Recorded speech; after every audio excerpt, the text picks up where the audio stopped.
Buen día.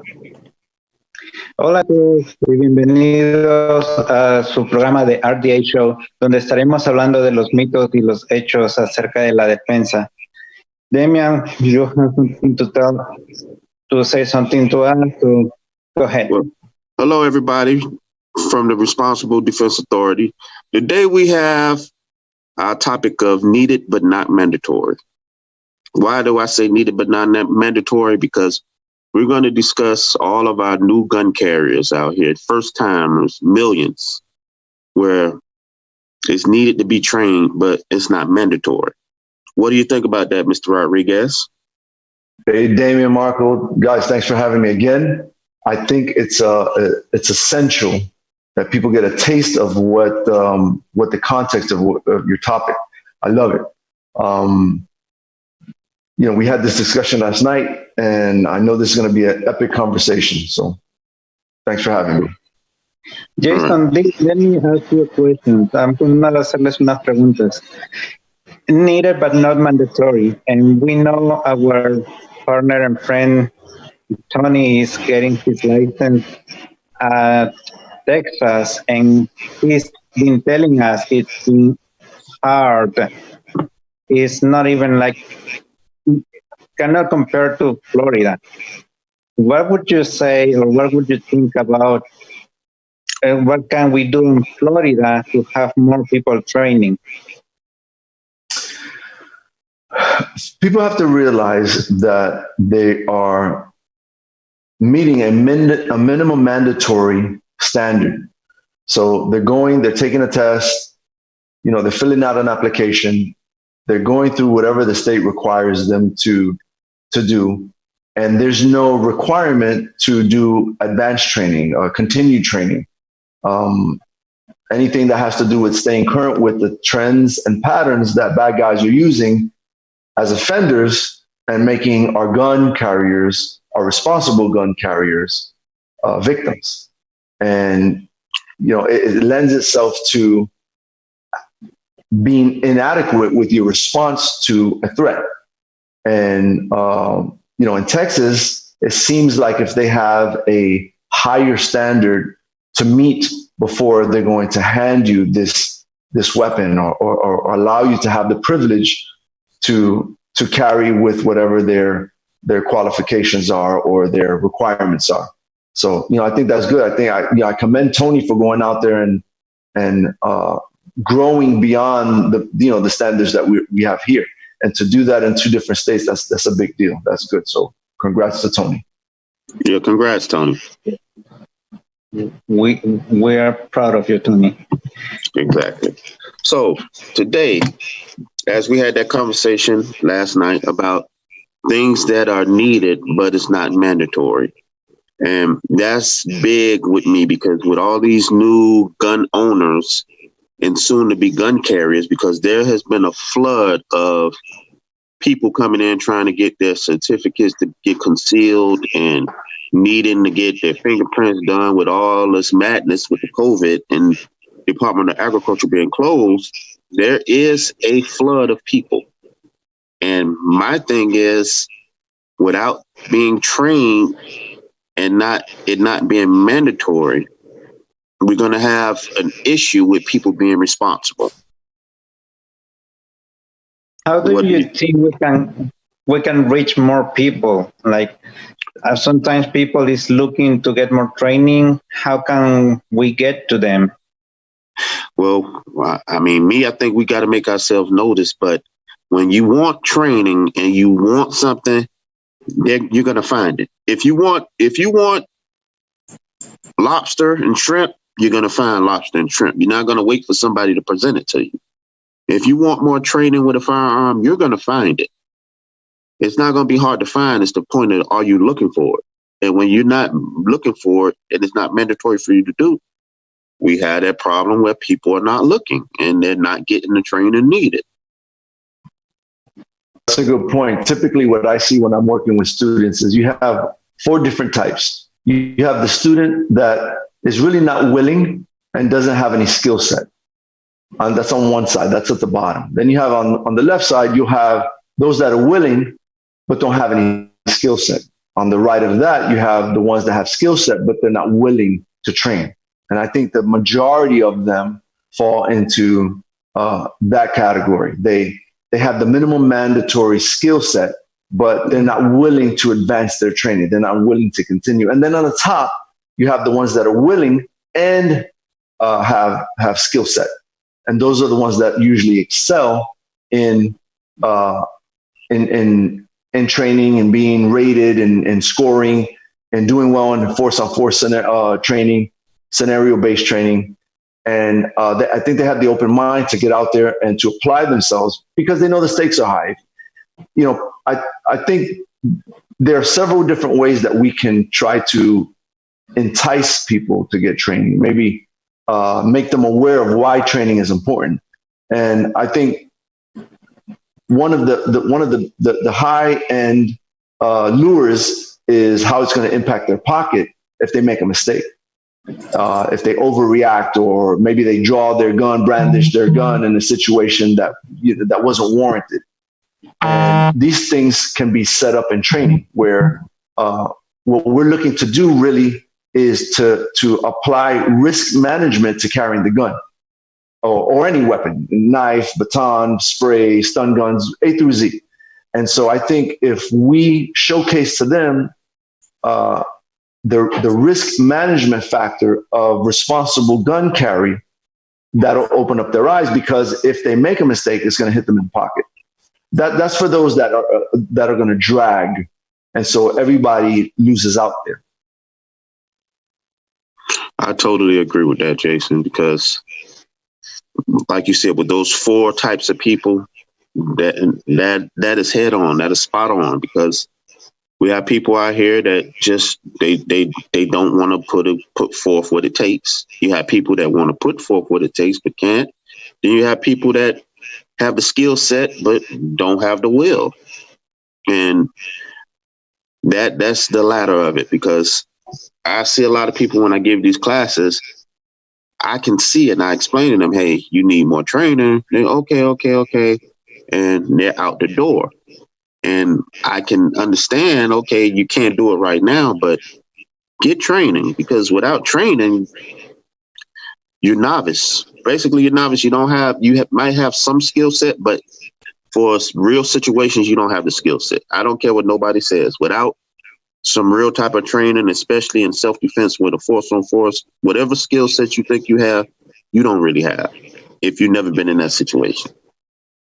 Sure. There's a video that we have where it's you and Isaac, and one of the comments on the post there is,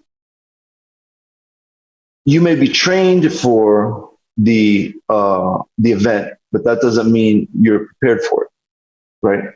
So that comes back to our minimum mandatory training. Yeah, we all know what it takes to get the certificate, the permit, the license. But if you don't go beyond that, really you're doing a disservice to yourself, your family, and the grief and the dread that's going to come with that if you make a mistake, if you do the wrong thing. And not only do you have to go and get advanced training, you have to make it consistent training so that you're on top of the trends, the patterns. You're willing to open up your mind and pick up new things.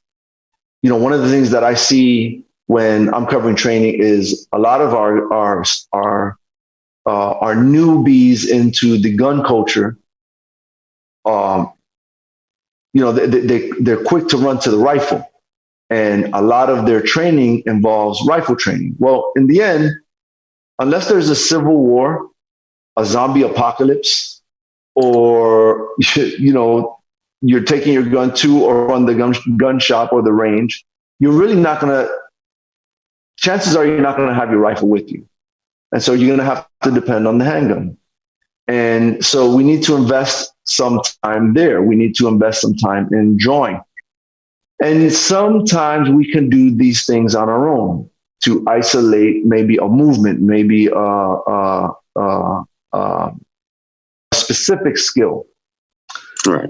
But unless you're doing it against an active threat in a force-on-force training, like what we cover on Tuesday nights, or something scenario based. We got to play with some of those things last night as well. So imagine doing force on force training and scenario based.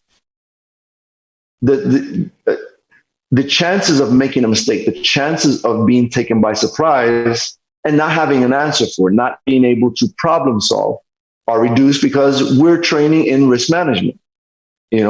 For those that are looking for new terminology to maybe trigger their interest in getting training, guys, think about risk management. Think about what's to lose outside of your life. I know when we look at statistics, we're looking at loss of life. We'll take a look at a situation like in Chicago. All these people died, and that's that's an important stat to look at, but that's not the only stat. The other stat to look at is injury stats, and because of HIPAA laws, we don't get to explore that. But if you look at some of the injuries, paralysis, dialysis, lung organ damage, infections, hospitalizations, the bills, all these things that come along with it, some of these people could have maybe done something to have avoided, evaded, prevented. And, those things are done with situational awareness, understanding, well, there's certain parts of town I can't go to. There's certain things I can't participate in because, I'm involved in the gun carry culture. And, we have to study these things. The other cool thing is surrounding yourself by people that are wise when it comes to gun carry. Because, we know people that are irresponsible gun carriers and they're out there doing strange things. Well, if that's not what you want to be part of, then you need to get into some type of training camp. And, obviously we have RN, the CTU, I Protect USA, Unlimited Tactical Solutions, the Federal Academy that we train at as well. So you have a variety of things to offer. I was talking to Tony last week, and for the listeners and those watching, guys, come into the CTU office, sit down and talk to them. Don't sign up for anything. Just show up, start a conversation with Marco, Isaac, Tony, Damien, and start to explore how they can custom fit training for you. And you'll see the benefits. Without having to sweat. If you want to sweat, we have that training for you too. But the intro is establish some dialogue with a professional without committing yourself. Just come in and talk to Damien, Tony, Marco, Isaac, me, and let us start to highlight the importance of training. All right. So, those are some of the points really quick that I think are important to expand on what Damien was talking about. Jason, yesterday on training, we just talked about yesterday. The person who was trying to apply the stand your ground law, and he just reacted. He didn't have any training. He got pushed by another person. He fell down. He shot, and we know everything happened. How can we apply that to our co-trainers, our students, our partners? How can we tell them probably in class? How can we avoid that? Okay, so the video that we're talking about had to do with an armed offender who attempted to draw a gun and intimidate a victim into surrendering his cell phone. That's that's what it appears was happening. Hold on, He not talking about that. He talking about the one at the store, the corner store, when we were talking about last night. So the older guy got pushed down. Yes.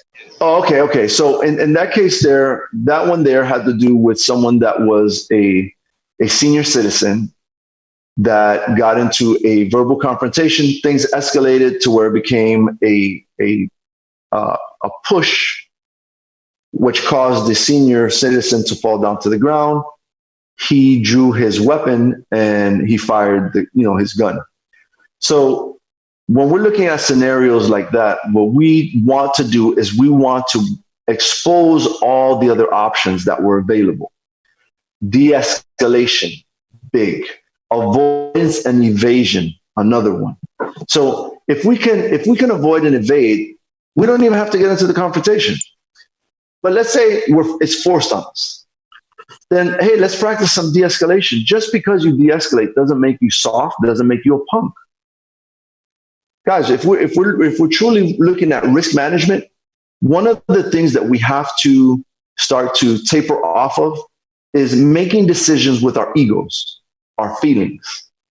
And I think today, in a lot of the settings, people are acting based on, maybe a social standard that they're trying to live by, or maybe their ego is getting the best of them. Maybe they have some anger control issues that I've seen students over time start to break down, start to understand why these things are important and how it does not contribute to sound self-defense, responsible gun carry.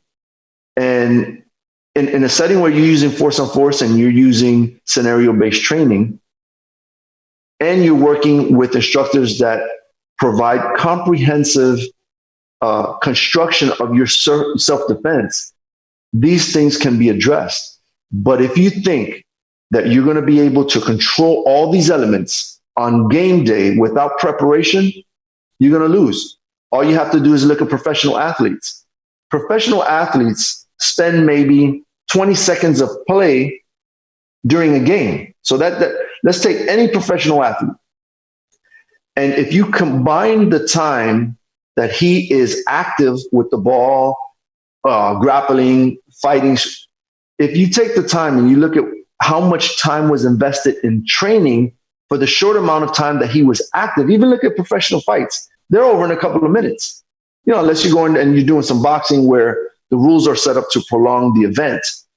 But think about all the hours of training that constructed this athlete so that he could have just a couple of minutes of playtime. Their training started when they were children, most of them. Over time, they're dealing with nutritionists, they're dealing with strength and conditioning, speed athletes, hand-eye coordination, a sports physiologist, so that they can have just a couple of minutes of gameplay. If that's true, we should be doing the same for ourselves. Why? Not because we're getting paid millions of dollars. We know we don't have those contracts, but because our lives are valuable to us. Our health is valuable to our families. And so, yeah, there's an objective why we train. We, amongst us, amongst our camp, amongst our tribe, we discuss that all the time. Anytime we'll see a video or discuss an event, one of the things that constantly comes up is this is why we train. Because to try to manage the event, when it happens, it's too late. You're already losing. And so that's why these things are important. That's why I'm going to plug us. I'm going to promote us here. I've trained with many instructors. I've trained with legal teams. I've trained with special ops guys, civilians, pro gun carriers, amateurs, recreational types, sport shooters, competitive.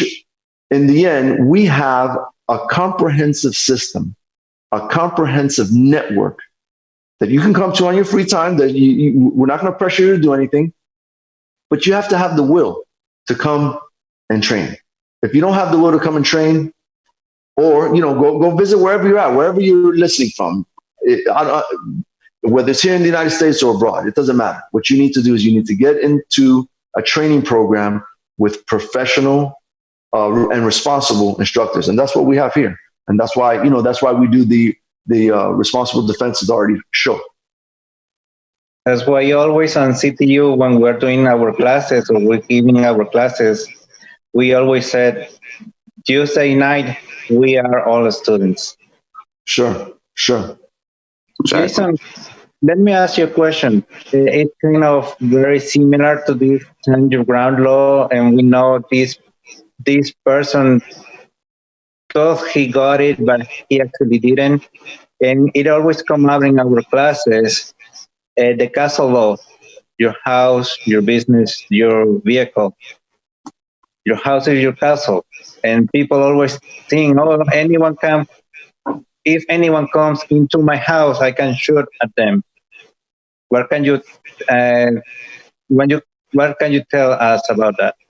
Okay, two things really quick. One is part of our network, part of the training that we provide is we refer you to the attorneys, the legal programs that are going to help you understand that because they're the professionals in discussing the legal components. We'll talk about considerations, but the legal teams will refer you to them. That's one. But one of the beauties about the questions that you're asking is if they come into my house, I'll shoot them or I'm going to, do A through Z. Something to consider. Let's say you're in your home and you have someone that is intoxicated come into your home accidentally, and you recognize them as the neighbor or someone down the street. What are you going to do then? I'm not going to answer the question for you. That's going to be something that you're going to have to do morals and ethics. Okay.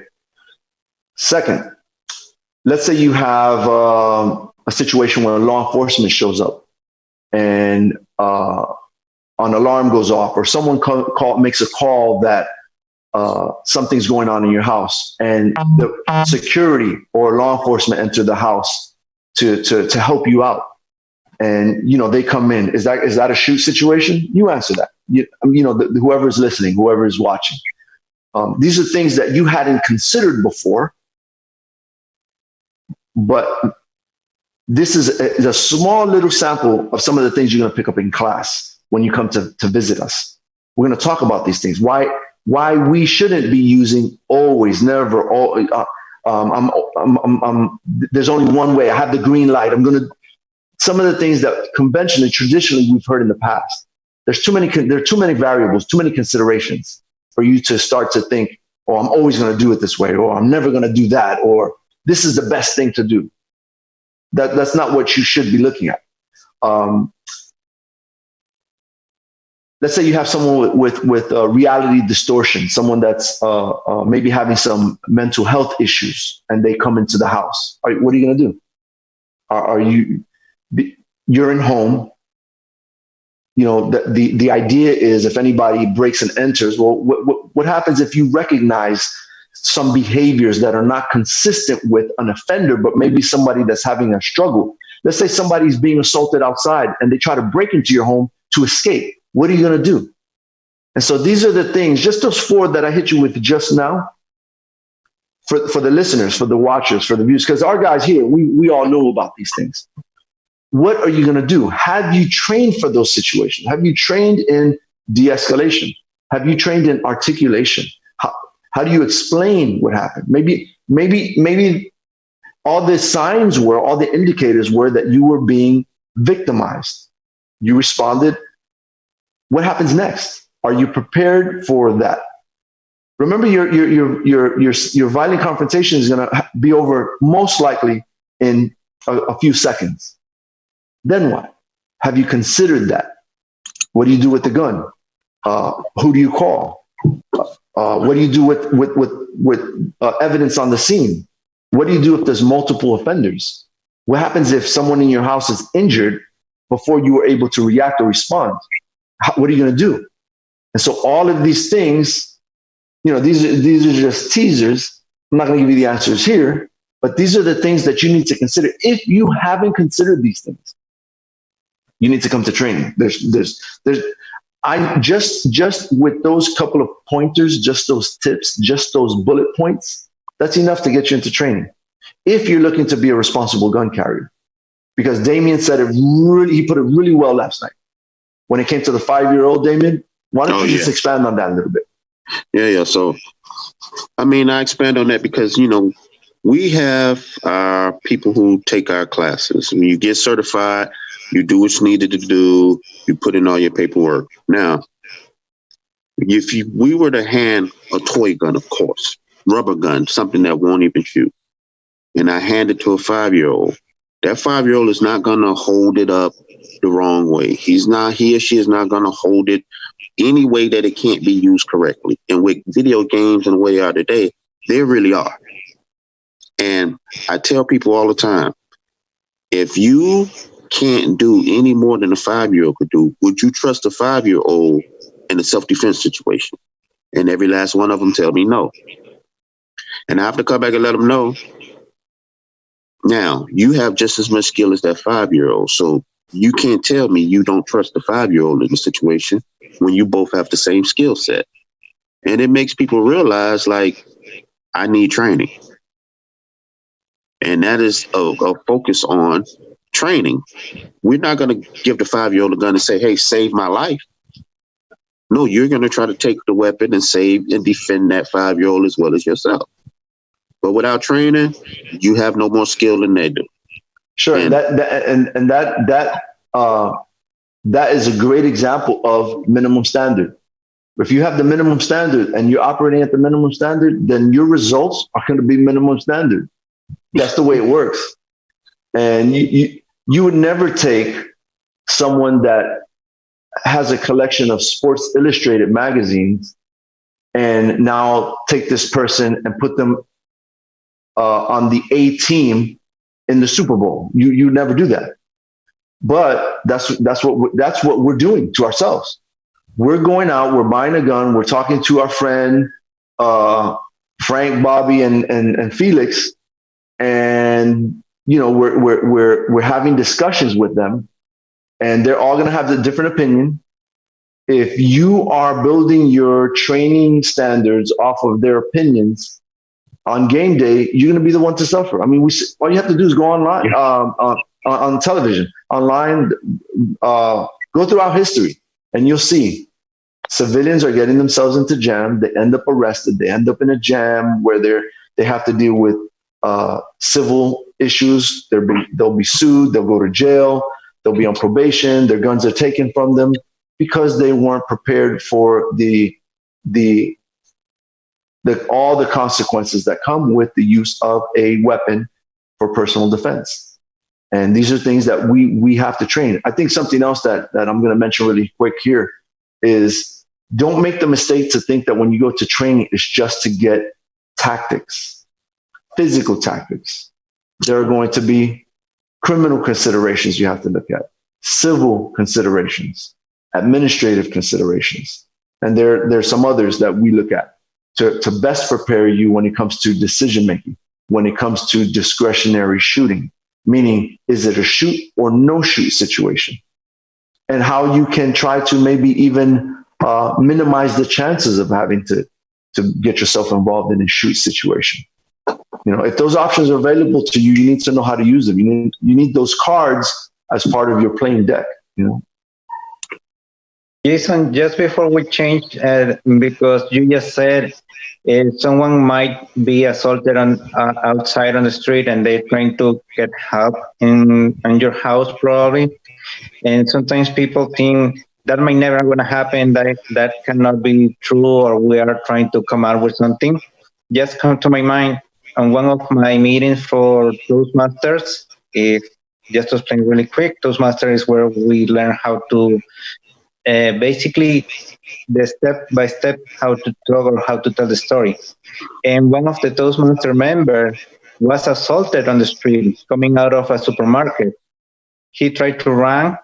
He was punched on the mouth. He was bleeding. He knocked at a neighbor's door. The neighbor come out with a shotgun.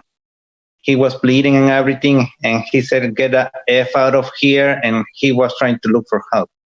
So it's not something that is not going to happen. You just said, we haven't planned this, we haven't talked before this, and it comes right to my mind. Ian is his name, and he told that in one of our groups, in one of our meetings. Just wanted to let everyone listening, is something that we just take a little bit of, try to take a little bit of every single part of a real life and try to plan ahead. It's not like we're playing, it's not like we're trying to be, or it's not like, oh, I have some extra time.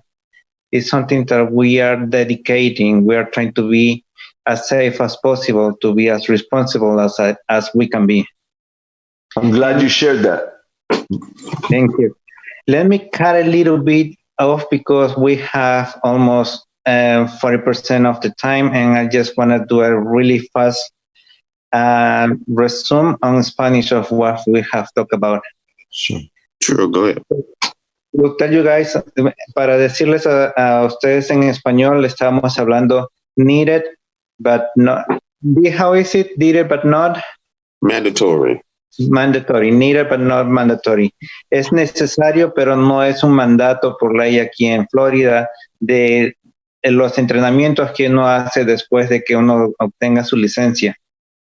Para resumir lo más rápido posible, estamos intentando ver que la mayor cantidad de gente siga entrenando. No es solamente ir a un curso que muchas academias hacen 45 minutos. No sabemos cómo, porque nosotros lo hacemos de 2 horas y media hasta 3 horas y media. Pero no es suficiente. Como Jason siempre nos dice, la mente no va a ir donde el cuerpo anteriormente no ha estado, o algo similar. Si no tienen práctica, ustedes no saben cómo van a reaccionar. Gente puede ser que hay algo y se frisa, no se puede mover, o puede pasar que comienzan a correr, pero no saben hacia dónde, o no saben qué es el siguiente paso, no saben, corren hacia donde está el peligro o hacia afuera donde está el peligro, o qué es lo que está pasando.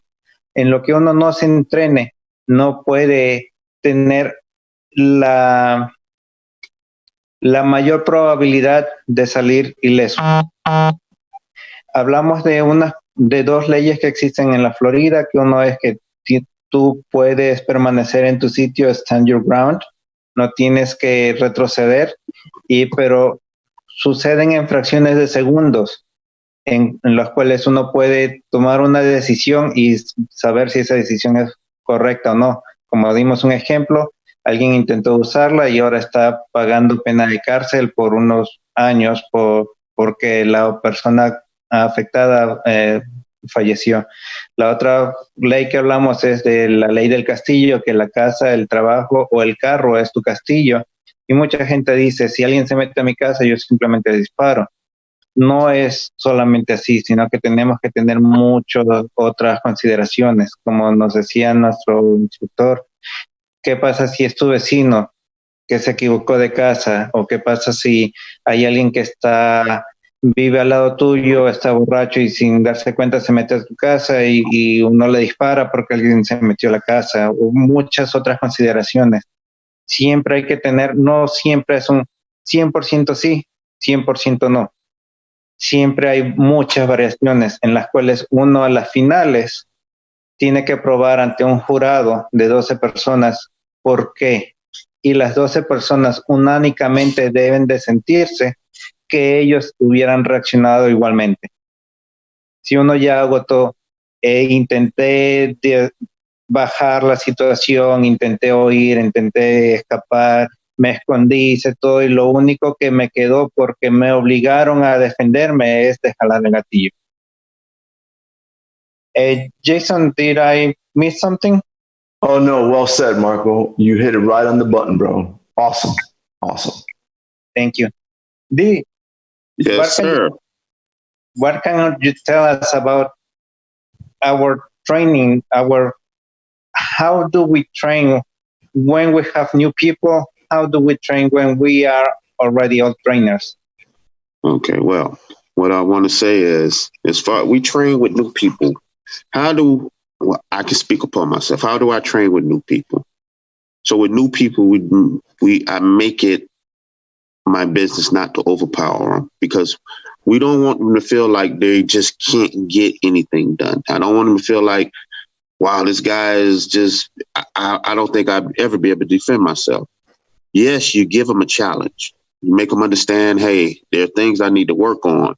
You make them understand, hey, some things I wasn't allowed to do that mistakes I made, because you have to force them into the mistakes. If you just go out and patty cake with them, They're going to feel like they accomplish everything they need to do without any type of pressure. You have to apply pressure to some point. You give them their mistakes and then you back off. Now, that's for new people, but as well, training can come with people who have a skill set. Anybody, and I say this for our course, anybody that has a skill set, you are welcome to come out to our course. You're welcome to sharpen your edge. You're welcome to make sure that your training and your skill set is still up to par, up to date. If you feel like it is, and you want to train against us and all our members down at Protect USA, we welcome you at any way, shape, and form that you feel you want to come out. Any beginners, I would say it's mandatory, but it's not. But I would say I would require it, but I can't. But I would say it is needed, very much needed, because you're going to do one of three things. If not one, you're going to freeze, or you're going to either go into fight or flight, or you might stay in freeze. And I say this because I've explained it to plenty of people during the class, and they do it anyway, which goes to show no matter what you think you're capable of, if you're not ready, your brain is not going to process what you're not ready for. And if you think you're ready and you feel you're ready, and your brain is going to let you know, hey, no, run, or it's going to say scratch for your life. And I've done this hundreds of times. So with that, I'm saying we give new people a chance to understand where they are. And we also give them a chance to understand where they're not, even though they thought they were further up the ladder than they thought they were. And the training does that. I don't care. Even if you go up against somebody new will make you feel like you didn't know what you were doing. Thank you.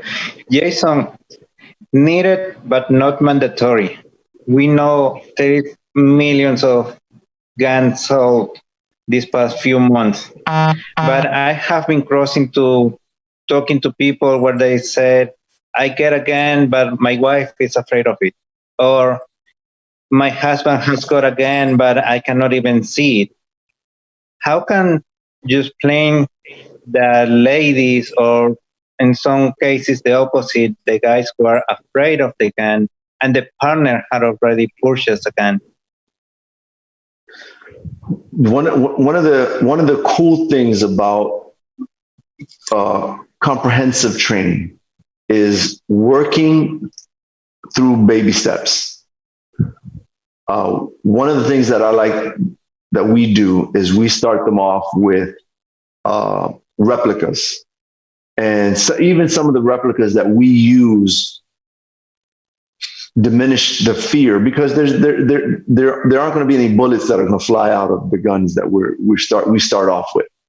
That may be a plastic gun, a rubber gun, some of the force on force weapons that we use. And what we'll do is we'll work on grip.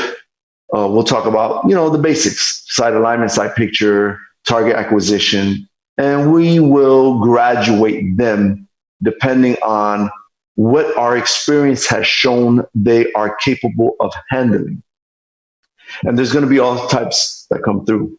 Damien mentioned something yesterday about a couple that came out. The male had some gun experience, and he was more apprehensive about applying some of his own personal tactics. So he didn't want to showcase his skill set too much. And his partner, the female, she was taking in the information, watching the demos, digesting and processing, and then she was responding. In the end, because she was willing, like we spoke earlier, skill set and willingness, she allowed her willingness to dominate how she processed information. And then when it came to performance time, she outperformed her partner, who had a little more experience than her carrying a gun, but he didn't want to open up and embrace new skill set. And I'm sure it had to do with, his partner, maybe looking at him a different way because he didn't have the skill set. But that's one of the things that we do, all of us as instructors, is we try to approach it with you as the benefactor. You're receiving the benefits, not us. Because on game day, you're going to be there alone. You can't pause and then download Damien, and Damien's going to come to rescue you, right? You can't stop and say, hey, Marco, come and help me out. It's not going to happen. You're going to have to deal with that yourself. And you're going to have to deal with all the categories that you're trying to mitigate at once. So I think the biggest thing to do is to try to help them through a slow process, a confident process, without being intimidating or cocky from our end, so that we can get you to have trust in what we're trying to do, which is to build up your personal defense. To do that, though, you have to break down that fear, because on game day, and when I say game day, I'm talking about the occasion, the event, and you guys know that, but for the listeners and the viewers, on game day, if you're so afraid of your weapon and the situation, you have two adversaries. You have the bad guy and you have yourself. You have to try now to overcome both. And I promise, ladies and gentlemen, if you think there's another way, a shortcut, a magic bullet, there is not. I know, because I deal with operators. I have my own experiences. I deal with many other instructors. Even people that, like Marco mentioned earlier, your friend from Toastmasters, speaking to people, understanding their experiencing, digesting that, re-engineering that so that it can become a training tool for our students.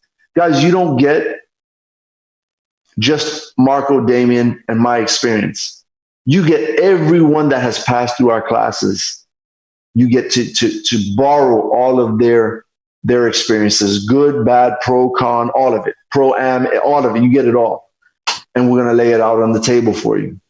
And we're going to do it in a manner that is comprehensive and that you can digest it. We're going to go at your pace, not at our pace. We're not here to show off. And, Damien said something earlier. And when you listen to Damien speak, and Marco, and Isaac, and Tony, you'll understand that when we're training, we're doing it with grace and mercy. We're trying to build you up. You end up being a product of our ability to transfer information. And we're not there to fail you. We're doing everything that we can to make you the best gunfight defender, responsible gun carrier that you can be. And you're going to help us set the path for that. Okay? But we have the tools. We're ready for you. And it's a comprehensive system where we're not going to rush you through it. Exactly. Yeah, I want to really, hold on, Mark. Let me iterate on one thing he said earlier, because it listening to it, and then when you put in that situation of the husband and the wife, because another thing you said earlier is ego. And the thing about the egos is it will stop people from coming to train, because them getting their ego hurt to feel that they're at a certain level and to come in and train and realize that they're not at the level that they thought. I've seen that happen. I've seen that even in training with the classes or doing simulation training with the training weapons. I've had people come in with their wives and they have a concealed permit already and they can't shoot themselves. And with their ego, they don't even want to keep going. They want to stop. They don't want to show anymore. They don't want to keep going because they don't want the perception that they were given not to be true. And I think that plays a big role in training, especially with the force on force training we do. Because I think a lot of the egos that some people have, because they're a gun carrier, I've been carrying for 15, 20 years, they don't want to be proved wrong. They don't want to prove that their skill set is not up to date. And I really believe that. That's why we don't get a lot of people that have a skill set and come in and try to at least sharpen their tool and say, okay, yeah, I'm gonna come in and I'm gonna work on my craft, or else I'm I'm gonna get back on the bicycle and I'm gonna knock the kinks off. They don't want to see that, hey, these guys, they proved to me that I'm not as far ahead as I thought I was. All right. Thank you, guys. I'm gonna have to wrap it up now. I just wanted to say, Tony, I'm not gonna say good luck now because we all know you can do it. So when you have it, send us a picture so we can be even prouder. Correct. Thank you, Protect USA. Thank you, CTU, Damian, Jason, Pangea FM. Thank you, guys. Jason, wanna say something? No, I'm going to say three things really quick. Be good, be careful, and be ready. And we'll see you next week. Guys, thank you once again for having me. It's been my privilege, and we'll see you on Tuesday.